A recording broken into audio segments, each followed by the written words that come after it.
Sada ćemo nešto detaljniji pregled broja rođenih i umrlih u Bosni i Hercegovini. Upoređujemo dva beka entiteta koji imaju različite trendove. Rode nisu baš česti gosti u Republici Srpskoj, kao što je to slučaj u Federaciji. Emina Delić.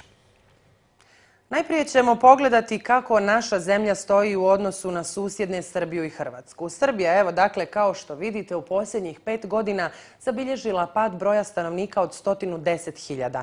To je otprilike kao da je nestala opština veličine opštine Leskovac, koja je jedna od najvećih u Srbiji. Hrvatska je u istom tom periodu zabilježila pad broja stanovnika od 75.000.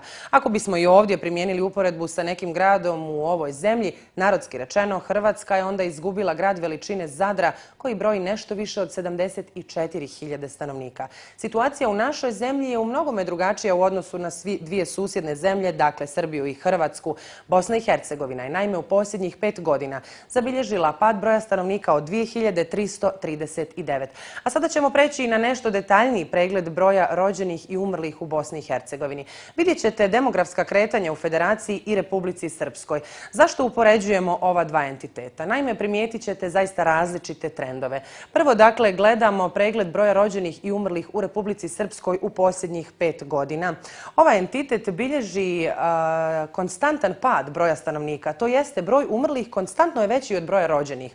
Inače se do ovih podataka dolazi prostom računicom kada se od broja rođenih na godišnjem nivou oduzme broj umrlih. Stanje je faktički sljedeće. Republika Srpska godišnje u prosjeku bilježi pad broja stanovnika od oko 3.000. RS je, dakle, u zadnjih 5 godina zabilježila pad broja stanovnika od 15.781. Kako se čini, dakle, rode ne dolaze baš često u Republiku Srpsku. A sada ćete vidjeti i suprotan trend koji vlada u Federaciji. Naime, ovaj entitet bilježi porast broja stanovnika, to jest konstantan broj, odnosno porast broja rođenih u odnosu na broj umrlih. Stanje je sljedeće. Federacija u prosjeku bilježi rast broja stanovnika nešto više od 2.500 godišnje. Tako smo došli do podatka da je u posljednjih 5 godina Federacija zabilježila rast broja stanovnika od 13.442. Iako u Federaciji postoji blagi rast broja stanovnika, gledajući na nivo cijele države Bosne i Hercegovine, ipak se nalazimo u kritičnoj zoni. Razlog je dramatičan pad broja stanovnika u Republici Srpskoj, koji je znatno veći nego što je rast u Federaciji. U ukupnom ipak zbiru Bosna i Hercegovina tako bilježi pad broja stanovnika u iznosu od 2.339 u posljednjih 5 godina.